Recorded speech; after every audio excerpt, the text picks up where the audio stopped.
الله أكبر الله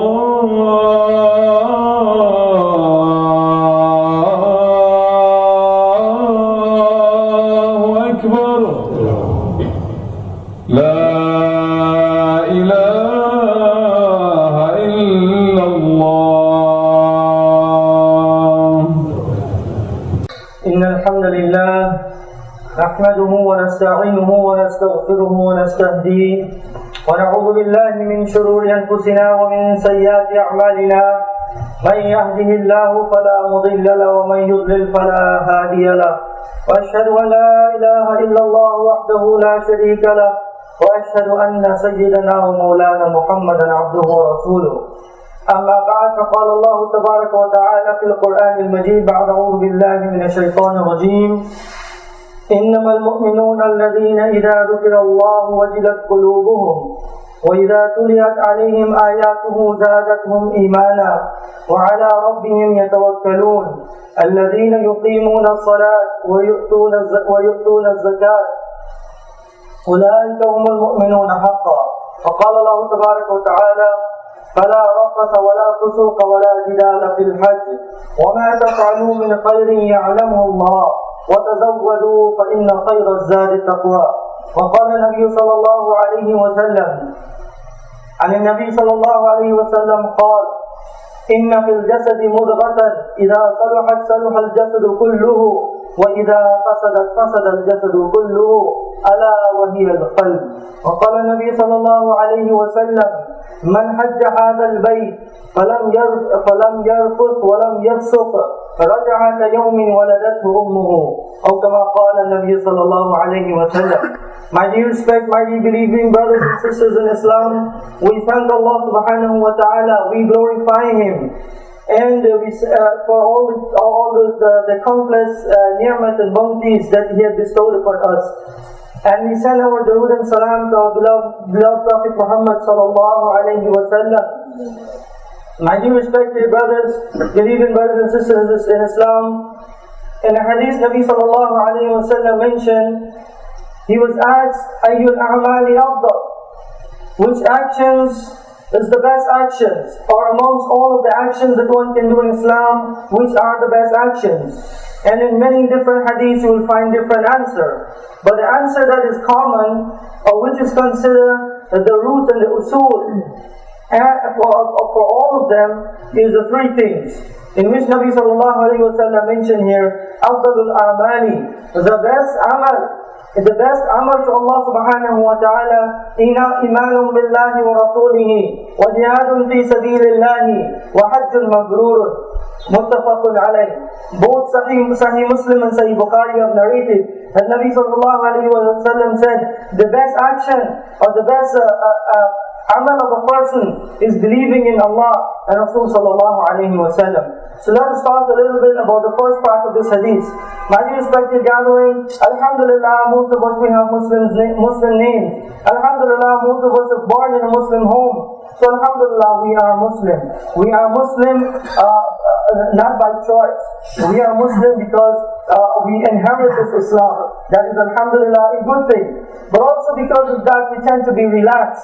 And we tend to take everything for granted. That because I'm a Muslim, probably when I'm born, I have the ticket for Jannah. Or probably when I go to the masjid once in a while, I will have the ticket for Jannah. No, my dear respected gathering. And we see in the illustrious life of the companion of Nabi sallallahu alayhi wa sallam, that most of them were granted the great news and the good tidings of Jannah and paradise in this very world, but still they would make so much effort. My dear respected gathering, Abu Bakr radiallahu anhu, who has said he will be called from all of the gates of Jannah. All of the 8 gates of Jannah will call the name of him.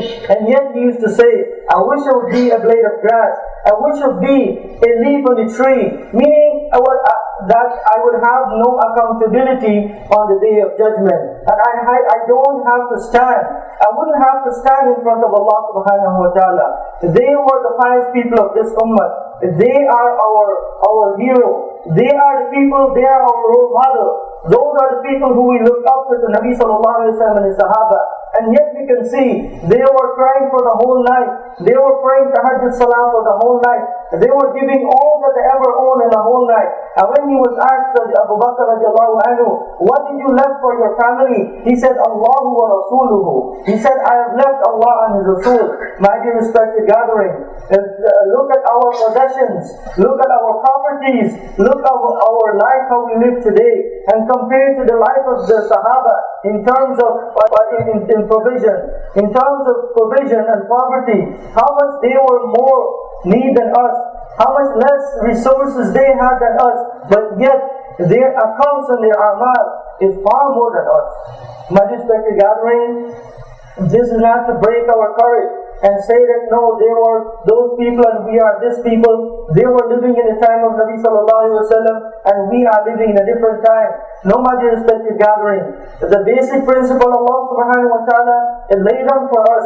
Imaan billahi wa rasulihi. We have to believe in Allah and His Rasul. Now all of us who sit here obviously believe in Allah and His Rasul. There is no doubt. Nabi sallallahu alayhi wa sallam said, you see a person come into the masjid, فَاشْهَدْ بِأَنَّهُ مُؤْمِنٌ. Testify that he is a mu'min. Why would he come to the masjid and leave all the difficulties? So alhamdulillah and mashallah, all those who are present today and anywhere like this gathering in the world, alhamdulillah, Allah subhanahu wa ta'ala accepted us. We have the faith in our heart. For the respected gathering, we have to also be very clear that Iman is connected with the inside as it connects with the outside.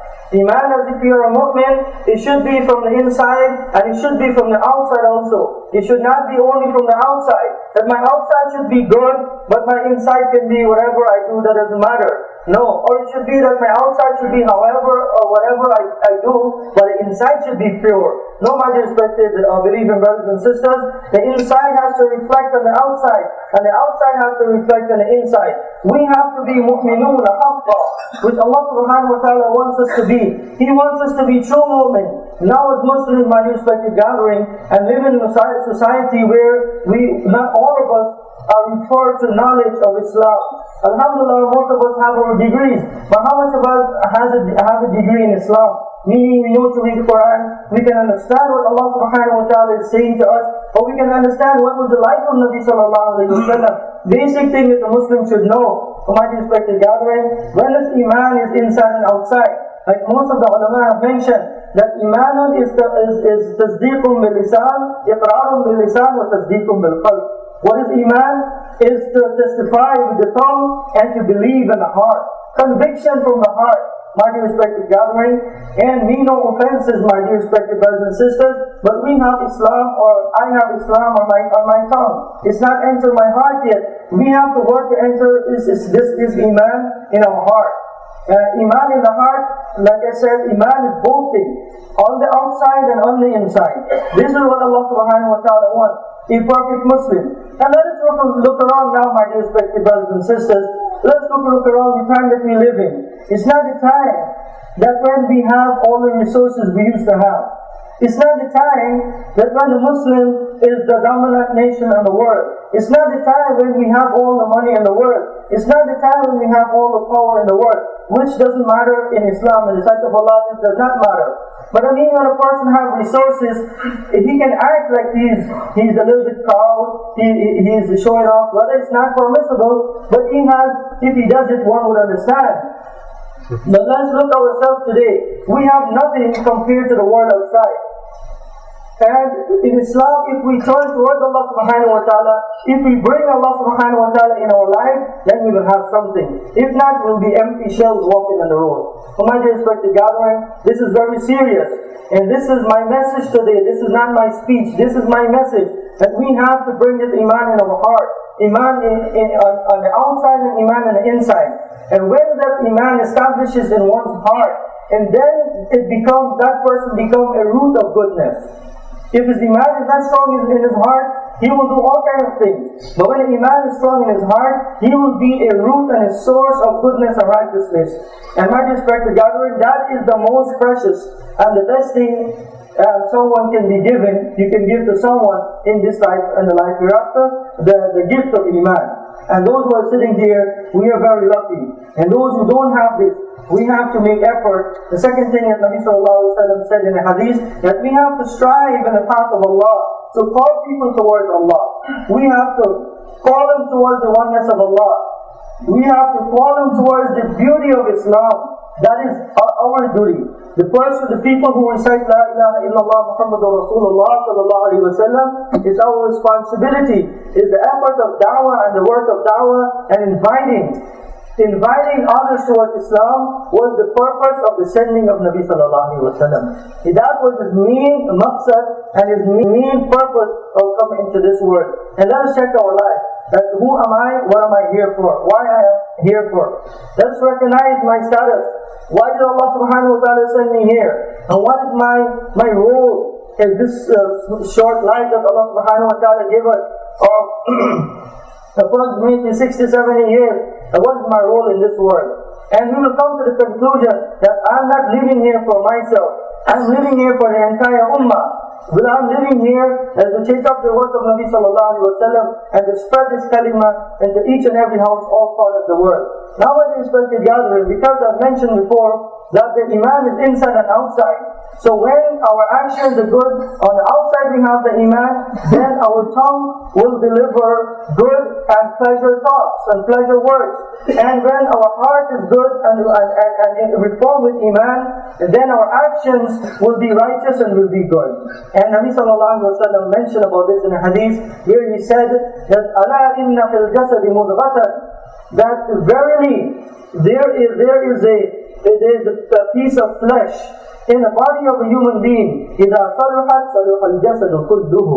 When it is reformed, when it is good, when it is reformed, then صَلُحَ الْجَسَدُ كُلُّهُ. The entire body will be reformed. Every single action that comes out from this machine of this human being will be correct and pleasing to Allah and will be pleasing to everyone else. And إِذَا فَسَدَ, and when this becomes destroyed and it becomes polluted and corrupted, فَسَدَ الْجَسَدُ كُلُّهُ. The entire body and all the actions that exit this body and all the action that this machine of us produce every single second of the day will become fasid, will become destructive. And the Prophet ﷺ said, "Allah wa hiya al-qalb." Listen very carefully. It is the heart. So my respected gathering, let us bring Allah subhanahu wa ta'ala in the heart.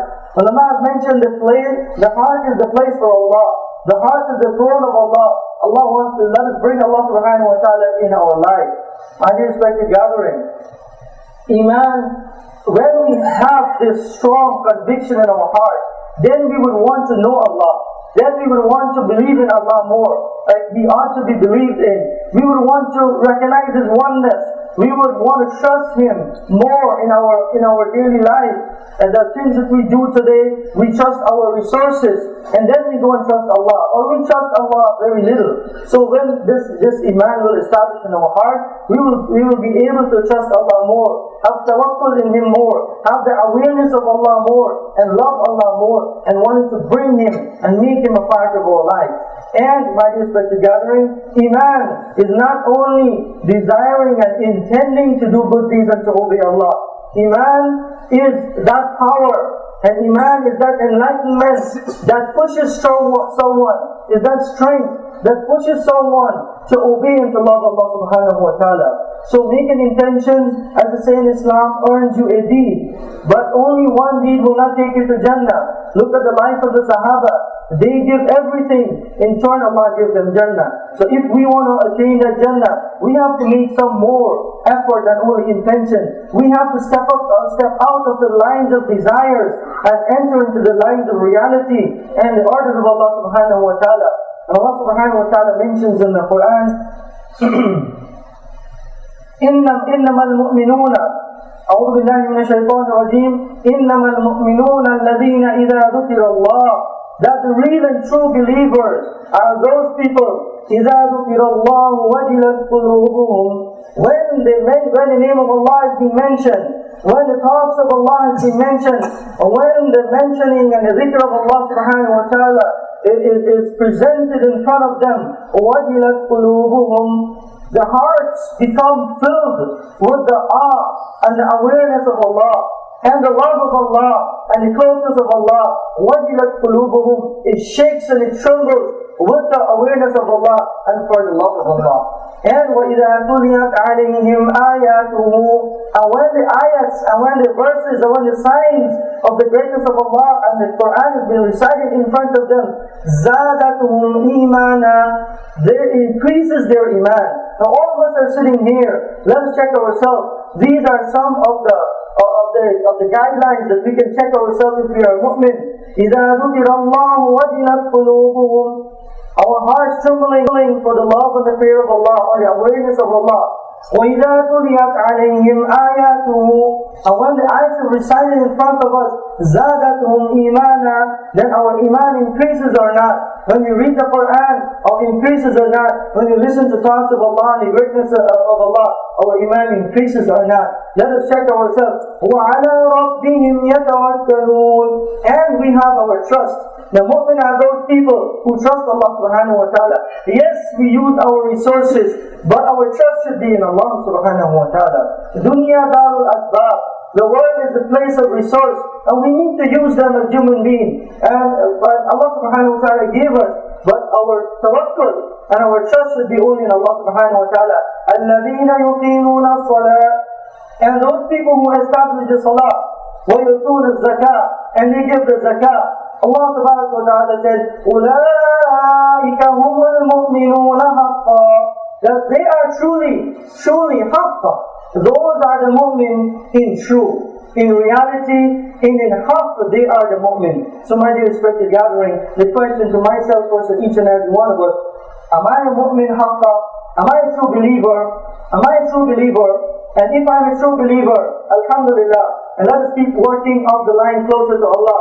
And if I'm not in this category, then I need to turn around and reform myself.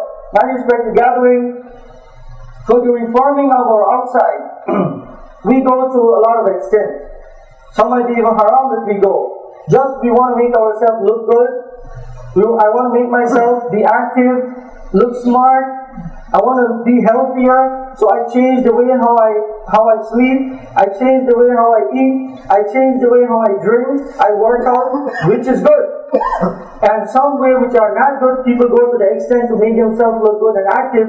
But anyway, we go through so much treatment and so much ways and means for us, for outside to be better and for us to be a healthier human being. What about the inside, my dear respected gathering? What about this heart? This body will matter no more when our eyes close. Allah subhanahu wa ta'ala said, is the heart that Nabi sallallahu alaihi wasallam said, in the grave their heart will be squeezed. In other words, whatever is in the heart, that's what our hereafter is based on. Not how we look, not how rich you are, not how poor you are, not how fine in sin you are, not how weighty you are, or whatever, how much house you have or not. Nothing of this kind will matter to Allah subhanahu wa ta'ala. He يَنْظُرُ إِلَىٰ أَعْمَالِكُمْ وَلَا إِلَىٰ صُوَرِكُمْ وَأَجْسَامِكُمْ. He looks at your actions, and the actions come from the heart, my dear respected gathering. إِنَّمَا الْأَعْمَالُ بِالنِّيَّاتِ. It depends upon our actions. So my dear respected gathering, appeal to myself and all of us, let us be a true believer. مُؤْمِنُونَ حَقًّا. Let us bring this in our life. And let us turn around. As we look around outside in the world today, in our environment and around the world, it is the time for us to bring Allah subhanahu wa ta'ala in our life. We have no resource with us. We have nothing with us. And this is the time when Allah subhanahu wa ta'ala loves to hear from the miskeen. We are miskeen now. We are fuqara now in the sight of Allah. Allahu al-ghani wa antum al-fuqara. Let us turn to Allah subhanahu wa ta'ala and plead our case and turn our life back. This is very serious, my respected gathering. It's just not only a talk that we normally hear about Imaan. And sometimes we want to hear something that we never heard before, or something that has a nice taste to the ears. But this is the reality which Nabi sallallahu alaihi wasallam based our deen upon. Bunya al-Islamu ala khamsin. This religion of Islam is founded and is based upon 5 pillars. And the first pillar is Ashhadu an la ilaha illallah wa ashhadu annahu Muhammadur Rasulullah. So this is the first pillar. So my dear respected gathering, I pray that Allah subhanahu wa ta'ala may give me and the tawfiq and all of us to bring us in our life. Wa akhiru da'wan, alhamdulillah.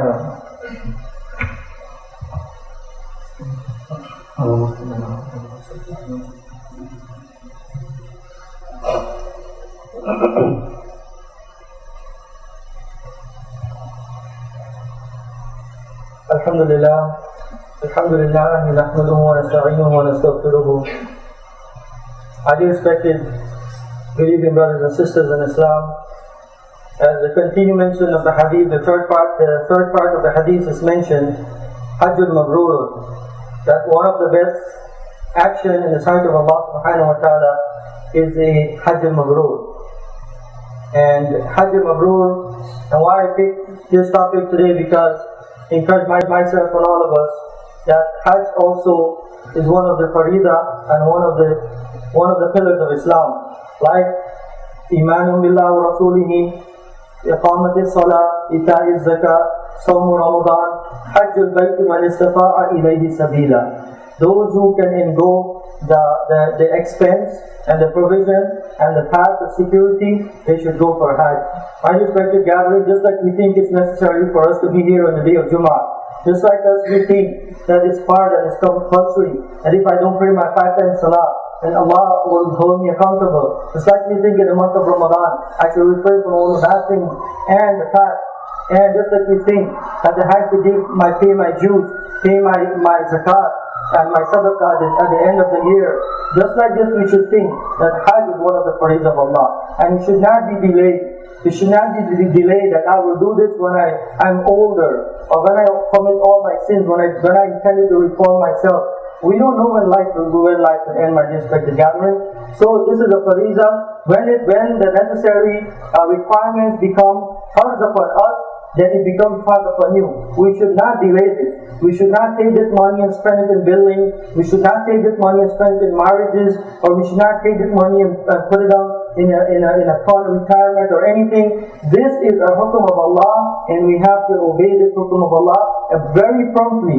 If Hajj is farz upon you, very promptly you need to go for the Hajj. We should not delay. Allah subhanahu wa ta'ala ordered the people, وَلِلَّهِ عَلَى النَّاسِ حَجُّ الْبَيْتِ مَنِ اسْتَطَاعَ إِلَيْهِ سَبِيلًا. That the people, it's incumbent and necessary upon the people, that when they reach the necessary requirements, that they should visit the house of Allah subhanahu wa ta'ala. And my respected gathering, and Nabi sallallahu alayhi wa sallam said that حَجٌّ مَبْرُورٌ لَيْسَ لَهُ جَزَاءٌ إِلَّا الْجَنَّةِ. That a Hajj Mabrur, the only reward for that, equivalent for that, is the Jannah. The reward that you are deserving is nothing less than Jannah. That is the reward. And that is the place where Nabi sallallahu alayhi wa sallam said, you can go and you can repent for your sins, and you can be forgiving. So my respected gathering, this is a reminder for myself and all of us. Let us check with our imams, let us check with our ulama, and check and tell them our condition, and if Hajj is part upon me or not. And if Hajj is part upon us, then we should leave right away. We have a lot of time, we can book it this year. If you died and you had the requirement and you did not do the Hajj, you will be sinned just like you missed the Salah. It is very important, my respected gathering, and Hajj is part upon the male, also the female. But the female needs to go with a mahram. So find out the masail from the ulama and the imam. But my request is that let us think about this. Let us go over our house. Let us go over our assets. Let us go over our life. And let us see this, my respected gathering, as an important command of Allah subhanahu wa ta'ala. And while doing this Hajj, Nabi sallallahu alayhi wa sallam said Hajj Mabrur. So I know many of our brothers and sisters who are sitting here today will be going for Hajj. So I'm going to mention a few things for them and those who have intention also to benefit us. And Hajj Mabrur. And sometimes Hajj Mabrur is translated in many different ways. If you had a accepted Hajj, a good Hajj. Now Nabi sallallahu alayhi wa sallam was asked, Su'ila anil bir. He was asked about the word bir, which Mabrur came from. That what is this word? What does it mean, bir? So it has two meanings. One is that whatever the manasik and the way how to perform Hajj should be done the right way. And secondly is that bir also means goodness, kindness. And Nabi sallallahu alayhi wa sallam was asked about bir. He said, to treat someone in a good way, have good manners and akhlaq and character towards a person. And some said also, then he says in the next place also, that it is kalamul layyinun, is a soft and nice and encouraging speech to someone. And he also mentioned it'amul ta'am, to be generous to people, ifshah salam, to spread the salam, and many different things has been described, which in any way all can be meant also, because those who went for Hajj, they can tell you that is one of the most important things we need. We need all the sabr, all the patience, all the love, all the compassion to go through the journey, because it is a test. Journey is a test, and that is where a person is tested in all his qualities. So whenever we are going, let us make sure we keep this sabr with us, this patience with us. Nabi Allah subhanahu wa ta'ala says, لا رفث ولا فسوق ولا جدال في الحج. No one should commit any sin, any wrongful thing, or anything that is considered unethical in Islam should be committed in the safar of Hajj, in the journey of Hajj. And وَمَا تَفْعَلُوا مِنْ خَيْرٍ يَعْلَمُ اللَّهُ. Whatever good you do, Allah knows about it. وَتَزَوَّدُوا فَإِنَّ خَيْرَ الزَّادِ التَّقْوَى. Allah subhanahu wa ta'ala mentioned all the things you need to get. All the money, all the sabr, everything. But Allah subhanahu wa ta'ala changed the way of the ayat from preparing to the akhirah. He said, but you are preparing. Zad means the provision that you are preparing. But he said the best provision is the provision of the hereafter. So my respected gathering, let's remember this, that the safar of journey, the journey to Hajj, pilgrimage to Makkah, is also a small spectacle and scenario to remind us about our life in this world, and then how we will leave and go to the hereafter. And finally, inshallah, let's make sure that everything that we take our provision is of halal. So the Nabi sallallahu alayhi wa sallam said that إِذَا خَرَجَ الرَّجُلُ حَاجًا بِنَفَقَةٍ طَيِّبَةٍ. A man when he lives less for Hajj, when he leaves his home for Hajj with halal earning, and then he said لَبَّيْكَ اللَّهُمَّ لَبَّيْكَ, then the angel said نَادَاهُ مُنَادٍ فِي السَّمَاءِ, an angel called out from the sky, لَبَّيْكَ لَكَ وَسَعْدَيْكَ, that you are accepted and you are welcome. وَحَلَالُكَ وَزَادُكَ halal, وَرَاحِلَتُكَ halal, وَحَجُّكَ مَبْرُورٌ. Everything was halal, your Hajj is accepted. And a person who lives with the nafaqatin khabisatin, bad earning, not halal and righteous earning, the angel called the opposite when he said labbaik Allahumma labbaik. Angel said la labbaik laka wa la sa'daik, not accepted and not welcome in the house of Allah. Rahilatuka haram, wa zaduka haram, wa hajjatuka ghayru mabrur. Allah does not need us, my respected gathering. Let us fix our amal, fix ourselves. So those who are going for Hajj, also make dua for every one of us. Because when man was making tawaf, Nabi sallallahu alayhi wa sallam said that he was saying, oh Allah, forgive so and so, forgive so and so. He was making dua for his friend. So Nabi sallallahu alayhi wa sallam said, Ma'ada? So he got nervous. Am I doing something right or wrong? So he went nervously. Nabi sallallahu alayhi wa sallam, what you are doing? He said, I was making, one of my friends requested me to make dua. He said, Allah has forgiven your friends. So my respected brothers and sisters, we are praying to all of you. Whenever you go there, make dua for all of us, community and the entire Muslim community at large. Inna Allah ya'muru bil 'adli wal ihsani wa ita'i dhil qurba wa yanha 'anil fahsha'i wal munkari wal baghi. يعظكم لعلكم تذكرون. واذكروا الله يذكركم وادعوه ليستجب لكم ولذكر الله تعالى أعلى وأجل وأتم وأهم وأكبر والله يعلم ما تصنعون. أقيموا الصلاة.